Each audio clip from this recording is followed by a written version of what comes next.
కూడి వచ్చిన మీ అందరికీ క్రీస్తు పేరట నా వందనాలండి. కొద్ది నిమిషాలు దేవుని వాక్యాన్ని ఆలోచిద్దాం.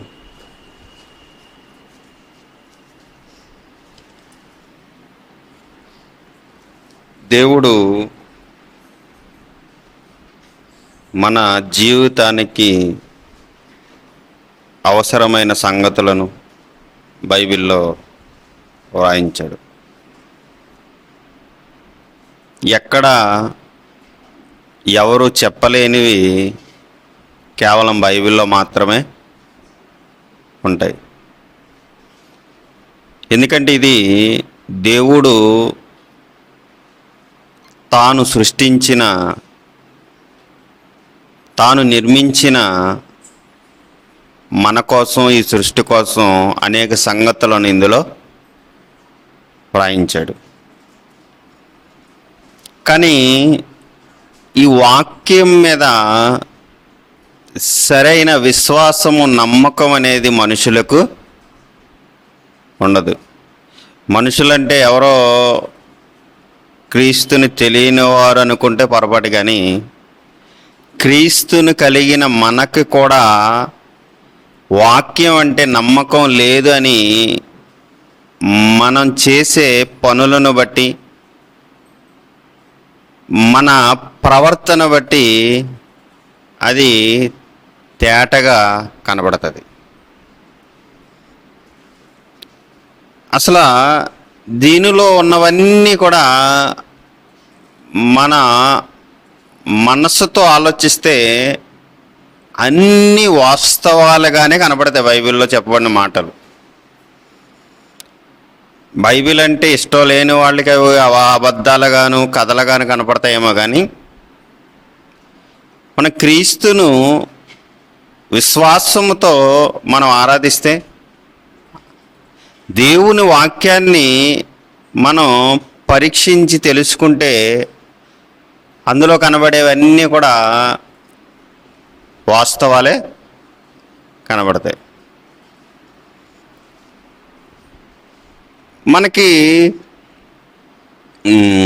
కోవిడ్ అని 2019లో మొదలయ్యి అలా మొదటి వే అన్నారు, సెకండ్ వే అన్నారు.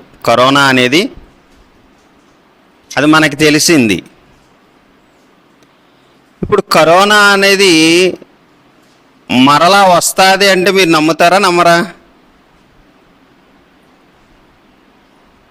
కరోనా వస్తుందంటే మీరు నమ్ముతారా, నమ్మరా? నమ్ముతారు. ఎందుకు నమ్ముతారు? ఆల్రెడీ వచ్చింది, దాన్ని మీరు చూశారు. మనకి రాకపోయినా మన పక్క వాళ్ళకైనా వచ్చింది. అంటే కరోనా అనేది మరలా వస్తుంది అని ఎవరైనా ఒక స్టేట్మెంటు మనకి ఇచ్చారనుకోండి, దాన్ని మనం అబద్ధం అనుకోం. ఎందుకు? ఆల్రెడీ వచ్చింది. వాళ్ళు చెప్పిన తర్వాత వచ్చిందా రాలేదా అన్నది పక్కన పెట్టండి. మొన్న కూడా వస్తుంది అన్నారు, ఇంకా రాలేదు. కాకపోతే వస్తుందని మనం భయపడ్డాం. ఎందుకు? ఆల్రెడీ వచ్చింది కాబట్టి. ఏదైనా మనకు కూడా మన జీవితంలో ఏదైనా ఒక లాభమైన, నష్టమైన ఒకసారి జరిగిందంటే మరలా అది వస్తుందన్న ఆలోచన మనకి వస్తుంది. ఎందుకంటే ఆల్రెడీ గతంలో జరిగింది, ఇప్పుడు మరలా జరగచ్చు అనే ఒక నమ్మకం మనకు ఉంటుంది, ఒక భయం అనేది మనకి ఉంటుంది. భూకంపాలు వస్తాయి అంటే మనం నమ్ముతాం. ఎందుకంటే ఆల్రెడీ చాలా చోట్ల భూకంపాలు వస్తున్నాయి కాబట్టి. సునామీ వస్తుంది అని చెప్పారనుకోండి, మనం నమ్ముతాం. ఎందుకు? ఆల్రెడీ సునామీ వచ్చింది కాబట్టి. అంటే రాకుండా చెప్పేదాని గురించి మనిషి అంతగా భయపడడు. కానీ ఒకసారి జరిగిన దాని గురించి చెప్తే ఖచ్చితంగా మనిషి ఏం చేస్తాడు? భయపడతాడు. ఎందుకంటే అది జరిగింది కాబట్టి, దాన్ని మనం చూసాం కాబట్టి, లేదా దాన్ని మనం నమ్మాం కాబట్టి.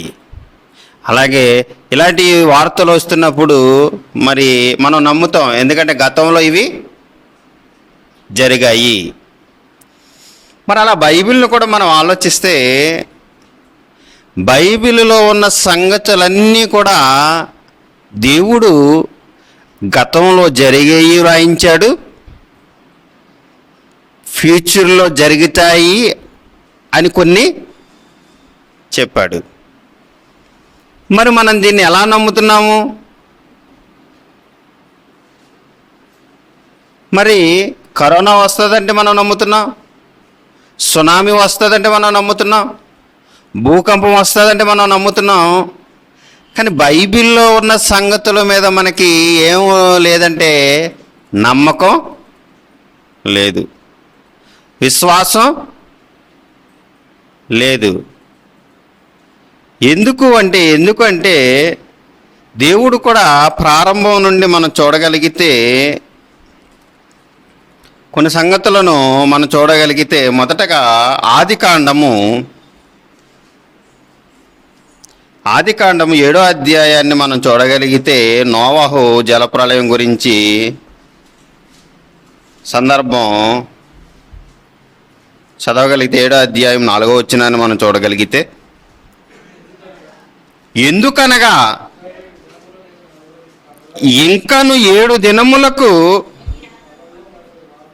నేను 40 పగళ్లను 40 రాత్రులను భూమి మీద వర్షము కురిపించి నేను చేసిన సమస్త జీవరాశులను భూమి మీద ఉండకుండా తుడిచివేయుదునని నోవాహుతో చెప్పెను. చూడండి, ఇక్కడ నోవాహుతో దేవుడు చెప్తున్నాడు. ఆల్రెడీ ముందే చెప్పాడు, మనుషులు చెడిపోయారు, భూమి బలత్కారముతో నిండిపోయింది గనక ఒక ఓడను సిద్ధపరుచుకో. దాని యొక్క విధి విధానాల గురించి నోవాహుతో దేవుడు చెప్పగా దేవుడు చెప్పినట్టుగా నోవాహు చేశాడు. దేవుడు చెప్పినట్టుగా దేవుడు చెప్పే ఆ సువార్తను ప్రకటనను కూడా చేశాడు. కానీ మనుషులు ఎవరు నమ్మడం లేదు, ఎందుకంటే అప్పటి వరకు ఏమీ జరగలేదు కాబట్టి. అప్పటి వరకు కూడా అలాంటి పరిస్థితులు వారి జీవితంలో ఏది జరగలేదు అనుకోవచ్చు. కానీ ఇక్కడ దేవుడు చెప్తున్నాడు, 7 దినములకు నేను 40 పగళ్లను 40 రాత్రులను భూమి మీద వర్షం కురిపిస్తాను, సమస్తాన్ని నేను ఏం చేస్తాను, నాశనం చేస్తాను. అలా అన్నట్టుగా దేవుడు జరిగిందా లేదన్నది మనం చూస్తే 10వ వచనంలో చెప్తున్నాడు. ముందేమన్నాడు, 7 దినములకు నేను చేస్తానని అన్నాడు. ఇక్కడేమంటున్నాడు, కరెక్ట్గా 7 దినములైన తరువాత ఆ ప్రవాహ జలములు భూమి మీదకు వచ్చెను. ఇప్పుడు దేవుడు చెప్పినట్టుగానే 7 దినములైన తర్వాత ఏమొచ్చినాయి, ప్రవాహ జలములు భూమి మీదకి వచ్చెను. 21వ వచనం, అప్పుడు పక్షులేమి, పశువులేమి, మృగములేమి, భూమి మీద ప్రాకు పురుగులేమి, భూమి మీద సంచరించు సమస్త శరీరులేమి, సమస్త నరులేమి చచ్చిపోయేరి అన్నాడు. చూడండి, ఆ ఓడలోనికి ఎక్కిన నోవాహు కుటుంబం తప్ప మిగిలిన వాళ్ళందరూ కూడా ఏమైపోయారు, చనిపోయారు. ఇది దేవుడు ముందుగానే చెప్పాడు. ఈ జలప్రళయం అనేది వాస్తవానికి నిజమైనప్పటికీ కూడా ఈరోజు చరిత్ర పుస్తకాలలో కానీ పాఠ్య పుస్తకాల్లో కానీ ఇది ఉండదు. ఎందుకంటే సునామీ అనగానే ఏదో 2004లో వచ్చిన సునామీ వీళ్ళకి తెలిసి తప్ప అసలు ప్రపంచం అంతటికి వచ్చిన సునామీ ఏదైనా ఉంది అంటే అది సముద్రాలలో ఉండి వచ్చే నీరు వల్ల కాదు, కానీ దేవుడు ఆకాశము నుండి కూడా ప్రచండమైన వర్షాన్ని కురిపించడం వల్ల నేలంతా కూడా ఏమైపోయిందంటే ప్రపంచం అంతా మునిగిపోయింది. అందరూ కూడా ఏమైపోయారట, చనిపోయారు. అంటే దేవుడు చెప్పాడు, జరిగింది. ఇప్పుడు దేవుడు చెప్పింది జరిగింది.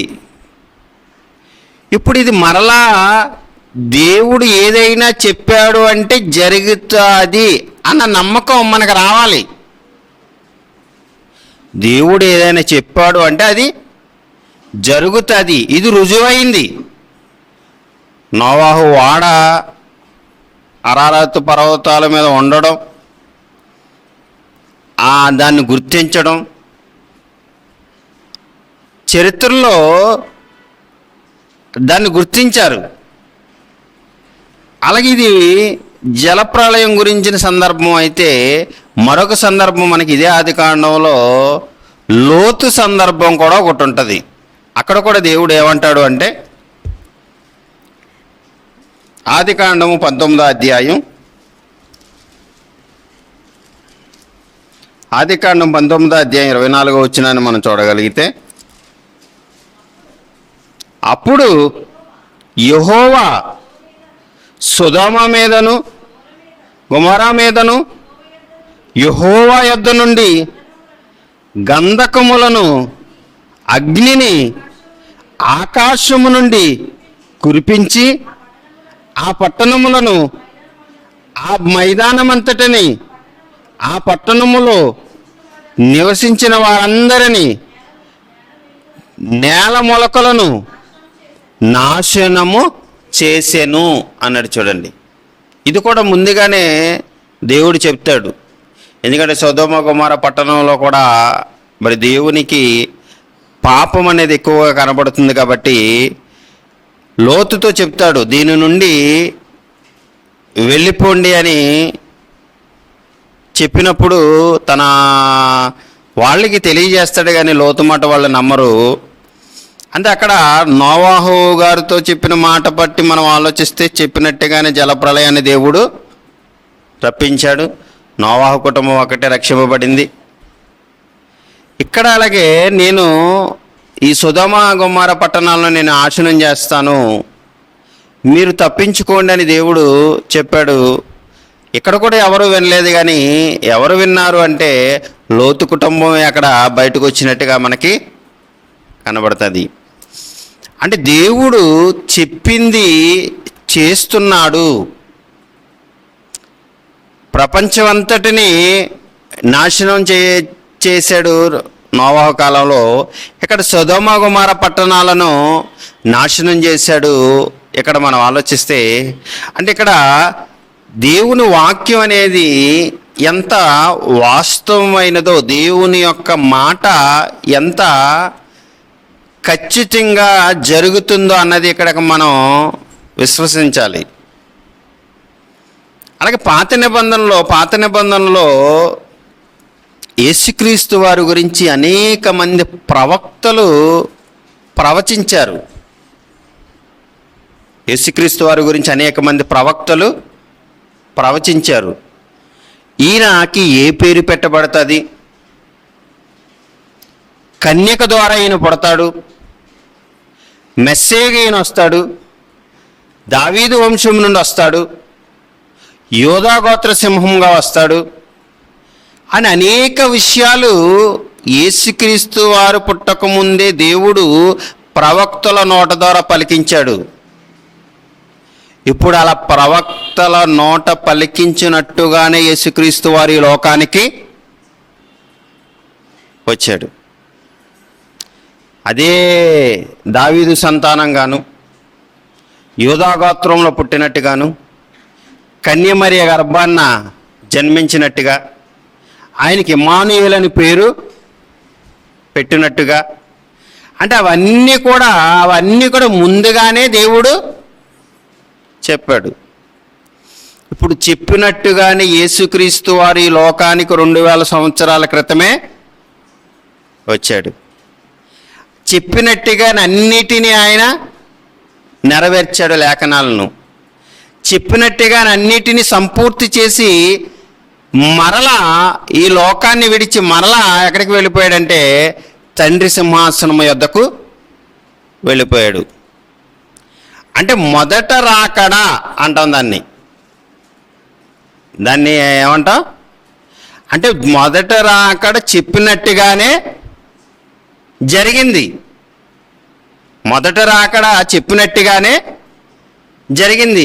ఒకవేళ నిజంగా అలాగా యెషయా గారు చెప్పినట్టుగా, ఇర్మియా గారు చెప్పినట్టుగా, ప్రవక్తలు చెప్పినట్టుగా ఏది జరగలేదు అనడానికి లేదు. ఎందుకంటే 2000 సంవత్సరాల క్రితం యేసుక్రీస్తు వారు రావడం, ఆయన వెళ్ళడం, ఇవన్నీ కూడా చరిత్రలో ఆధారాలుగా ఉన్నాయి. ఆయన వచ్చాడని మనం కూడా ఏం చేస్తున్నాం? విశ్వసిస్తున్నాము. ఆయన ఈ లోకానికి వచ్చాడని, ఆయన మన కొరకు ప్రాణం పెట్టాడని, ఈ భూమి మీద 33.5 సంవత్సరాలు ఆయన బ్రతికాడని, ఎన్ని స్వార్థ ప్రకటించాడని మనం విశ్వసిస్తున్నాము. ఆయన వచ్చి వెళ్ళిపోయాడు, దాన్ని మొదట రాకడ అంటున్నాం. ఇక్కడ మరలా ఆయన ఒక మాట తెలియజేశాడు. ఏంటి అంటే మరలా నేను వస్తాను, మరలా నేను వస్తాను. ఇప్పుడు ఆయన వస్తాడా రాడా?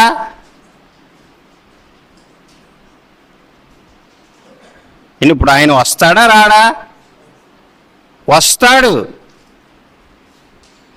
కానీ ఈ విశ్వాసం ఎవరికుంది? అసలు క్రైస్తవుల్లో 10% కూడా ఉండదు. బయట వారు కూడా పక్కన పెట్టండి. ఆయన వస్తాడు. ఎందుకంటే దేవుడు ఎన్నో సంగతులను తెలియజేశాడు.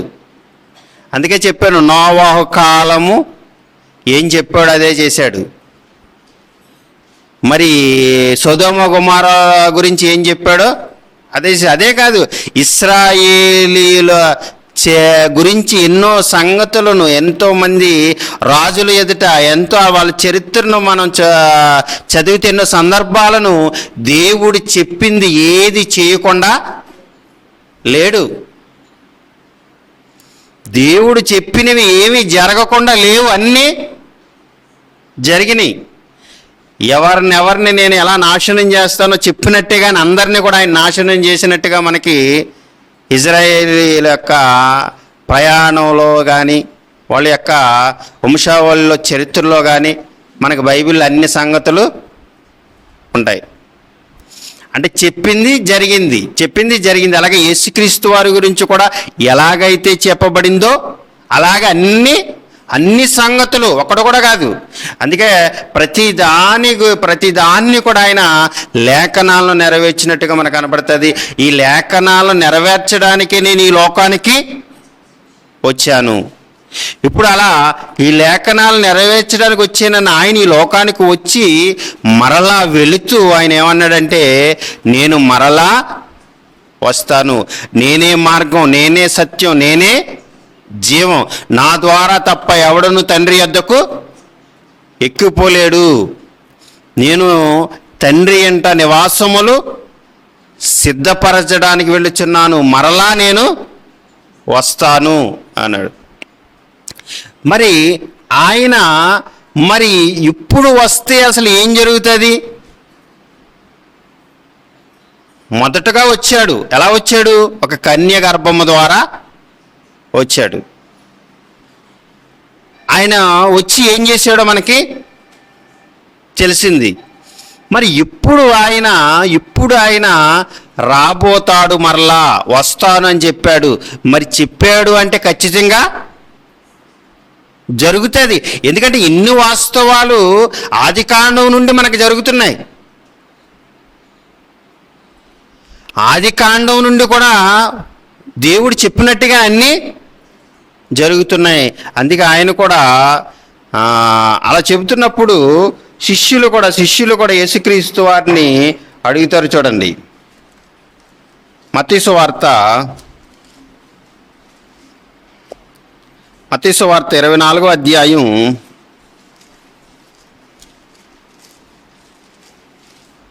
3వ వచనం నుండి మనం చూడగలిగితే, ఆయన ఒలీవల కొండ మీద కూర్చుని ఉన్నప్పుడు శిష్యులు ఆయన యొద్దకు ఏకాంతముగా వచ్చి, ఇవి ఎప్పుడు జరుగును?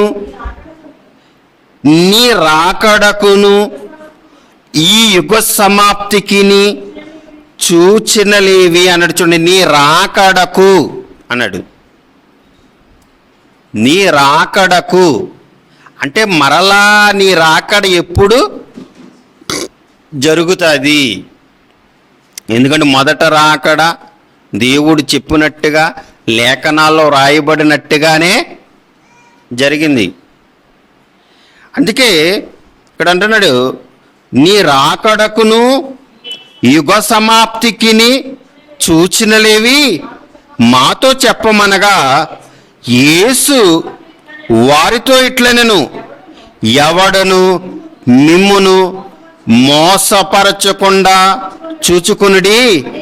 అనేకులు నా పేరట వచ్చి నేనే క్రీస్తునని చెప్పి పలువురిని మోసపరిచెదరు అన్నాడు. చూడండి, ఇక్కడ దేవుడు యేసుక్రీస్తు వారు ఏమంటున్నారంటే, నా పేరట వచ్చి నేనే క్రీస్తునని చెప్పి పలువురిని ఏం చేస్తారట?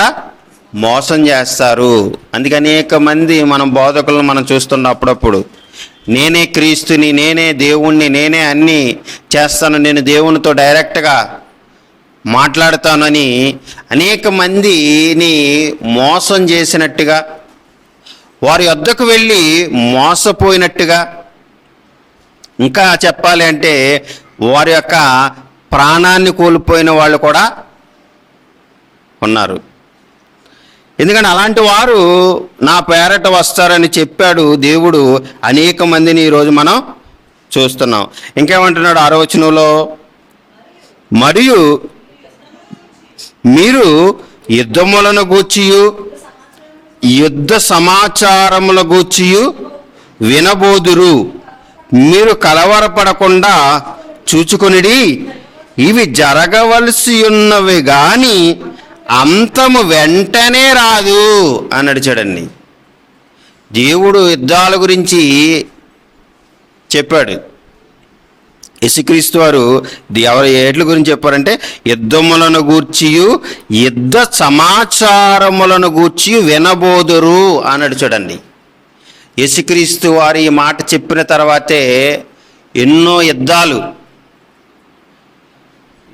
మన ప్రపంచంలో మరి మొదటి ప్రపంచ యుద్ధం, రెండవ ప్రపంచ యుద్ధం, ఇంకా ఇప్పుడు రెడీగా ఉన్నారట 3వ ప్రపంచ యుద్ధానికి. అందుకే ఇప్పుడు చూడండి, అనేక దేశాల మధ్య ఇప్పుడు ఏం జరుగుతున్నాయంటే యుద్ధాలు జరుగుతున్నాయి.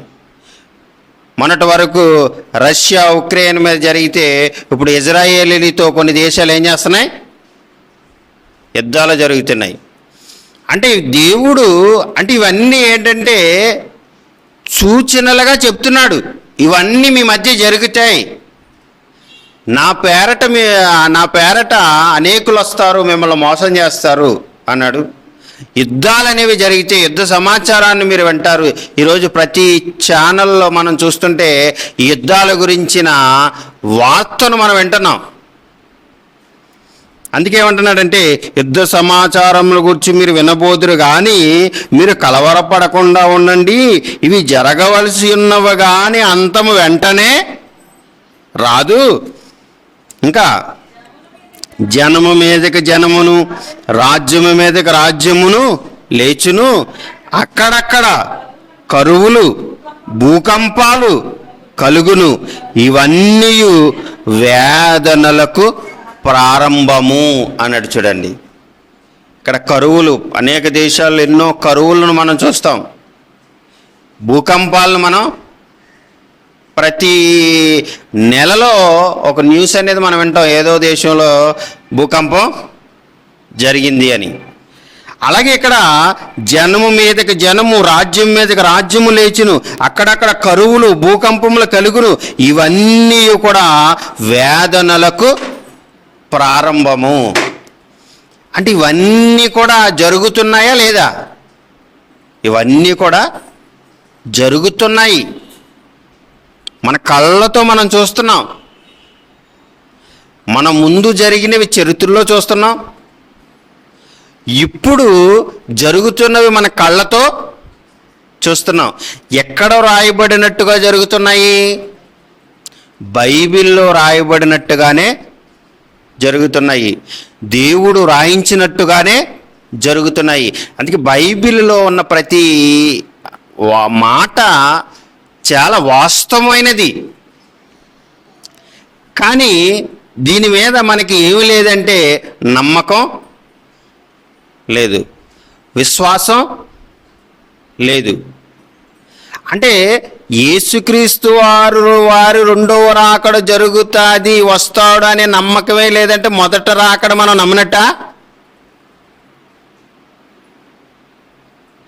అసలు యేసుక్రీస్తు వారు ఇప్పుడు రాబోతున్నాడు అనే నమ్మకం నీకు లేకపోతే మొదట రాకడ నువ్వు నమ్మునట్టు లెక్క కాదు. అసలు అది నమ్మితేనే ఇది నమ్ముతావు.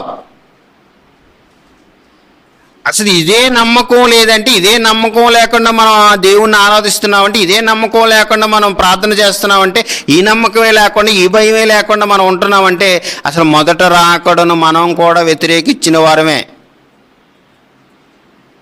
అందుకే ఆయన అంటున్నాడు ఇక్కడ, అక్కడక్కడ భూకంపములను కరువులను జరుగును, ఇవన్నీ వేదనలకు ప్రారంభము. ఇవన్నీ కూడా వేదనలకు ప్రారంభము.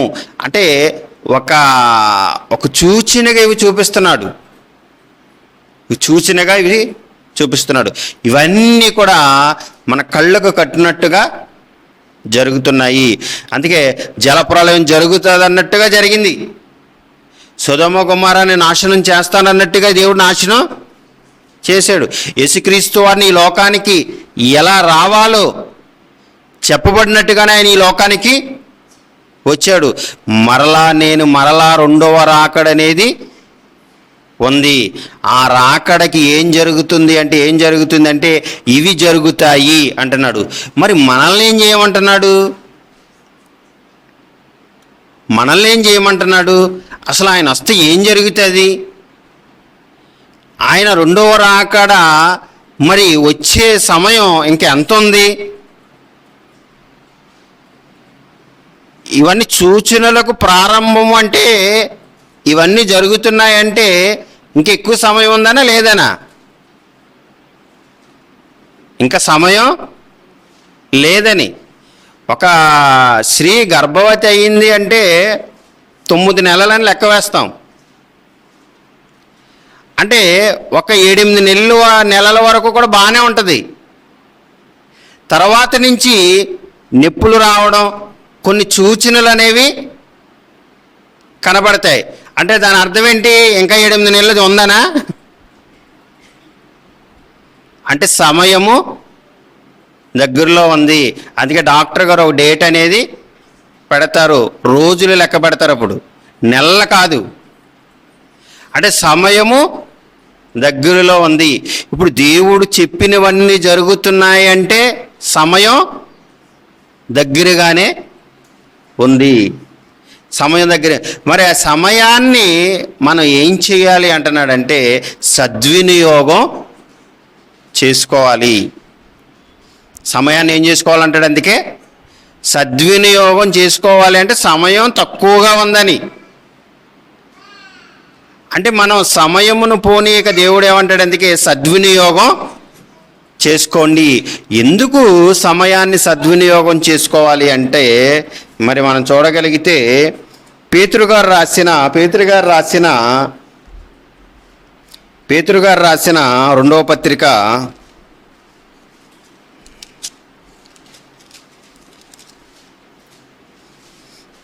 3వ అధ్యాయం మనం చూడగలిగితే 9వ వచనాన్ని, కొందరు ఆలస్యమని ఎంచుకున్నట్లు ప్రభువు తన వాగ్దానము గూర్చి ఆలస్యము చెయ్యివాడు కాడు గాని ఎవడను నశింపవలనని ఇచ్చయింపక అన్నాడు. చూడండి, కొంతమంది ఏమనుకుంటున్నారట, కొందరు ఆలస్యమని ఎంచుకున్నట్లు అన్నాడు. అంటే దేవుడు ఏదో చెప్తాడులే, ఏదో జరుగుతుందిలే అనుకుంటున్నారట. మరి అలా జరిగిందా నోవాహు కాలంలో? దేవుడు ఏదో చెప్తాడులే అని అనుకున్నారు అక్కడ, అందుకే పడవలోనికి ఎవరు వెళ్ళలేదు. దేవుడు చెప్తాడు కానీ చేస్తాడు ఏంటి అనుకున్నారు కాబట్టి ఎక్కడికి వెళ్ళలేదు, ఓడలోనికి వెళ్ళలేదు. వారికి ఎప్పుడు వెళ్ళాలనిపించింది మరి? వాటర్ వారి కాళ్ళ దగ్గరికి వచ్చిన తర్వాత, వారి ఇంటిలోనికి వచ్చిన తర్వాత, పీకల దాకా వచ్చిన తర్వాత అప్పుడు వెళ్ళాలన్న అక్కడ లాక్ అయిపడ్డది. అప్పుడు ఎక్కడానికి లేదు. ఆయన ఏదో చెప్పాడో ఆలస్యం అని ఎంచుకున్నారన్నమాట. అలాగే సొదొమ గొమొర్రా పరిస్థితి కూడా అంతే. ఈయనేదో చెప్తాడు, ఆయన ఏదో చెప్పాడు, ఈయన ఏదో చెప్తున్నాడు, మనం ఎక్కడ నాశనం అవుతాం అనుకుంటే అక్కడ ఆకాశం నుండి వర్షాన్ని కురిపించాడు. సొదొమ గొమొర్రాలో అయితే ఆకాశం నుండి ఏం చేయించాడు, అగ్నిగంధకాలను కురిపించాడు. మరి ఇప్పుడు కూడా మనం ఏమనుకుంటున్నామంటే అదే అనుకుంటున్నాం మనం కూడా. ఇప్పుడు యేసుక్రీస్తు వారు మొదటి రాకడ ఏదో జరిగింది, ఏదో విశ్వసిస్తున్నాము, మరలా ఆయన రెండవ రాకడ అనేది జరుగుతుంది ఏంటి అనుకుంటున్నారు అందరూ. అందుకే అంటున్నాడు ఇక్కడ, కొందరు ఆలస్యమని ఎంచుకున్నట్లు ప్రభు తన వాగ్దానము గురించి ఆలస్యము చేయువాడు కాడు గాని ఎవడను నశింపవలనని ఇచ్చయింపగా అందరూ మారు మనసు పొందవలనని కోరుచు మీ ఎడల దీర్ఘశాంతము గలవాడై ఉన్నాడు. ఆయన ఎందుకు కొంచెం ఆలస్యం చేస్తున్నాడంటే ఆయనకి కొంచెం దీర్ఘశాంతం అనేది ఉంది. ప్రారంభంలో కూడా ఆయన వాళ్ళు ఎంత పాపాత్ములైన దుర్మార్గులు అయినప్పటికీ కూడా నోవాహు సుమారుగా 100-120 సంవత్సరాలు ప్రకటించాడట. అంటే ఇక్కడ కూడా చెప్తున్నాడు, అందరూ మారు ఎవ్వరను నశింపవలనని హెచ్చరింపగా అందరూ మారు మనసు పొందవలనని కోరుచు మీ ఎడల దీర్ఘశాంతము గలవాడై ఉన్నాడు. ఎందుకంటే ఆయన రాకడ జరిగింది అంటే మన జీవితం ఇంకా ముగిసిపోయినట్టే. ఆయన రాకడ వచ్చే దినములు గడియలు సమీపముగానే ఉన్నాయి. అందుకే అంటున్నాడు, అందరూ మారు మనసు పొందాలనే దీర్ఘశాంతం గలవాడై ఉన్నాడు. అందుకే అంటున్నాడు 10వ వచనం, అయితే ప్రభు దినము దొంగ వచ్చినట్లు వచ్చెను, ఆ దినమున ఆకాశములు మహాధ్వనితో గతించిపోవును, పంచభూతములు మిక్కటమైన వేండ్రముతో లయమైపోవును, భూమియు దాని మీదనున్న కృత్యములన్నీయు కాలిపోవును, ఇవన్నీ ఇట్లు లయమైపోవును గనుక ఆకాశములు రవులుకొని లయమైపోవునట్టు పంచభూతములు మహావేంద్రముతో కరిగిపోవునట్టు దేవుని దినపు రాకడ కొరకు కనిపెట్టుచు దానిని ఆశతో అపేక్షించుచు మీరు పరిశుద్ధమైన ప్రవర్తనతోనూ భక్తితోనూ ఎంతో జాగ్రత్త గలవారై ఉండవలెను అన్నాడు. చూడండి, అంటే ఇవన్నీ కూడా జరుగుతాయి. అక్కడ ఆకాశము నుండి వర్షాన్ని కురిపించే సమస్త జీవరాశులను నరులను నాశనం చేశాడు. సొదొమ గొమొర్రా పట్టణంలో ఆకాశం నుండి అగ్నిగంధకములను కురిపించి నాశనం చేశాడు. కానీ ఇప్పుడు ఆయన రెండవ రాకడలో ఏం జరుగుతుంది? అసలు ఆకాశమే ఉండదు. అసలు వర్షం ఆకాశం నుండి కురుస్తుంది, దానికి మబ్బులు ఉండాలి, అన్నీ ఉండాలి. అసలు ఇప్పుడు అవి ఏమి ఉండవు. ఎందుకంటే మొత్తం ఏమైపోతాయి? లయమైపోతాయి. అక్కడ ఒక ఓడైనా ఉంది తప్పించుకోవడానికి. సొదొమ గొమొర్రాని నాశనం చేస్తానన్నప్పుడు ఒక ఊరు నాశనం రెండు ఆ పట్టణాలు నాశనం అవుతున్న పక్క పట్టణాలు ఉన్నాయి. ఇప్పుడు యేసుక్రీస్తు వారు రెండవ రాకడ జరిగిందంటే పట్టణాలు ఉండవు, పడవ ఉండదు. ఎందుకంటున్నాడు పంచభూతాలు కూడా ఏమైపోతాయట, మహావేంద్రముతో కరిగిపోవునట్టు దేవుని దినపు రాకడ కొరకు కనిపెట్టుచు దానిని ఆశతో అపేక్షించుతూ ఎలా ఉండాలట, మనం పరిశుద్ధమైన ప్రవర్తనతోనూ భక్తితోనూ ఎంతో జాగ్రత్తగా ఉండాలట. అసలు ఈ జాగ్రత్త ఎవరికి ఉంది? కరోనా వస్తుందంటే ఇప్పుడు జాగ్రత్త ఉంది, ఎందుకంటే ఆల్రెడీ వచ్చింది కాబట్టి. ఈ పట్టణంలో భూకంపం వస్తుందంటే మనం జాగ్రత్త పడతాం, ఎందుకంటే ఆల్రెడీ భూకంపాలు జరుగుతున్నాయి. ఇక్కడ బాంబులు వేస్తారు, యుద్ధం జరుగుతుందంటే మనం నమ్ముతాం, ఎందుకంటే ఆల్రెడీ యుద్ధాలు జరిగాయి. మరి బైబిల్ యేసుక్రీస్తు వారు మొదట రాకడ అంత ఖచ్చితంగా ఆయన చెప్పినట్టుగా జరిగింది. ఆయన వచ్చాడు ఈ లోకంలో, మరి ఒక చరిత్రలో ఎవరు లేని జీవితాన్ని, ఒక మార్గాన్ని ఆయన చూపించాడు. ఈ లోకానికి, ఈ కాలానికి కారకుడుగా, శకపురుషుడుగా, యుగపురుషుడుగా ఉన్నాడు. ఆయన మనం విశ్వసిస్తున్నాము, నమ్ముతున్నాము. మరి ఈ అపేక్ష, ఈ నిరీక్షణ, ఆయన వస్తాడనే భయము, ఆయన వస్తాడనే భక్తి, ఆయన వస్తాడనే పరిశుద్ధత మనలో ఎంత మాత్రమును లేదు. కానీ జరుగుతాయన్నది మాత్రం ఖచ్చితంగా దేవుడు జరిగిస్తాడు. అది నువ్వు అనుకున్నట్టుగా జరగదంటున్నాడు. అది దొంగ వచ్చినట్లు వచ్చును. ఎందుకంటే మన ఇంటికి ఎప్పుడు దొంగ వస్తాడో మనకే తెలీదు. అలా జరుగుతుందంటే యేసుక్రీస్తు వారి రాకడ. అలా యేసుక్రీస్తు వారి రాకడ జరిగితే అసలు ఈ భూమి మీద అసలు ఈ ప్రకృతే ఉండదు. ఇవన్నీ కూడా ఏమైపోతాయి, లయమైపోతాయి, కాలిపోతాయి, కాలి బూడిద అయిపోతాయి. ఒక ఊరు బూడిద అవడం తెలుసు, మనం ఒక ఇల్లు అంటుకుందంటే అది ఎలా బూడిద అవుతుందో తెలుసు. కానీ ఈ ప్రపంచమే బూడిదైపోద్ది. ఇక సమస్తము కూడా, అంటే ఎవ్వరు కూడా ఈ భూమి మీద నివసించడానికి అవకాశం లేదు. ఎవ్వరు కూడా అప్పుడు మార్పు చెందే అవకాశం లేదు. అందుకే ఎప్పుడు మార్పు చెందాలంటున్నాడు. ఆయన రాకడ కొంచెం ఆలస్యం ఎందుకు చేస్తున్నాడట? ఆ మార్పు కోసం ఆయన ఆలస్యం చేస్తున్నాడు. ఆయన ఆలస్యం చేస్తున్నాడు అంటే మనం మారాలని. కానీ ఇవన్నీ కూడా వాస్తవంగా జరుగుతాయి. ఆయన రాకడ సమీపముగానే ఉంది. అందుకే చివరి గడియలు అంటాం ఇవి. అందుకే చనిపోయే వయసు అయిపోతుంది అనుకోండి, ఏమంటారు? ఆ సూచనలు ఏంటి? చివరి గడియలు. ఇంకా ఆయన ఎంతో కాలం ఉండడు, ఆయన ఎంతో కాలం బ్రతకడు అంటాం. అలాగే యేసుక్రీస్తు వారు చెప్పినవన్నీ జరుగుతూ వస్తున్నాయి. కానీ కొంచెం ఆలోచన నేను ఎందుకు చేస్తున్నానంటే మనం మారాలని. ఎలా మారాలనుకుంటున్నాడంటే ఆయన ఆ దేవుని దినపు రాకడ కొరకు కనిపెట్టుచు దానిని ఆశతో అపేక్షించుచు మీరు పరిశుద్ధమైన ప్రవర్తనతోనూ భక్తితోనూ ఎంతో జాగ్రత్త గలవారై ఉండవలెనని దేవుడు ఏం చేస్తున్నాడట? ఆలస్యం చేస్తున్నాడు. కానీ ఇది మాత్రం జరగడం వాస్తవం. కానీ దాన్ని మనం నమ్మాలి. ఎందుకంటే దేవుడు చెప్పినవన్నీ కూడా జరిగాయి. మరి ఇది ఎందుకు జరగదు? జరుగుతుంది. ఆయన మొదట రాకడ జరిగింది అంటే ఆయన రెండవ రాకడ కూడా జరుగుతుంది. కానీ మనుషుల పరిస్థితులు ఎలా ఉంటాయో యేసుక్రీస్తు వారు ఒక మాట తెలియజేసాడు. దాన్ని చెప్పి నేను ముగించేస్తాను. లోకసు వార్త 17వ అధ్యాయం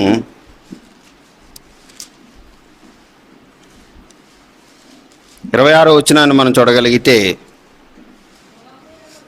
నోవాహు దినములలో జరుగునట్టు మనుష్య కుమారుని దినములోను జరుగును. నోవాహు ఓడలోనికి వెళ్ళిన దినము వరకు జనులు తినుచు త్రాగుచు పెండ్లాడుచు పెండ్లికి ఇయ్యబడుచు ఉండిరి.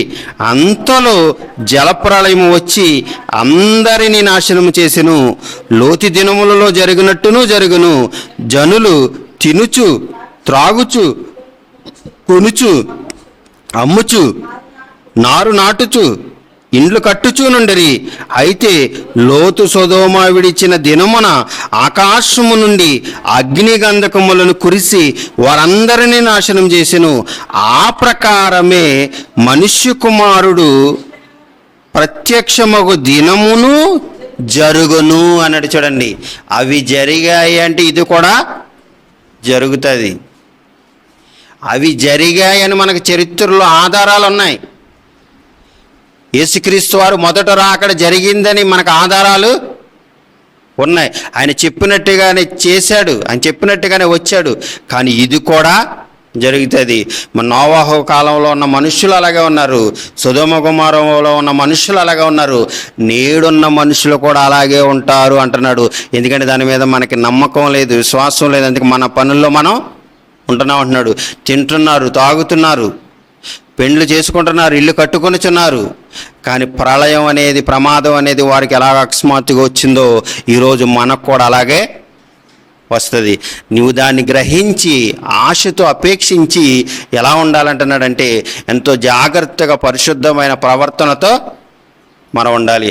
అలా ఉన్నప్పుడే మనం ఆయన రాకడలో మనం కూడా ఆయన ఉండే ఆయన సింహాసనం యొద్దకు మనం కూడా చేర్చుకొనబడతాం.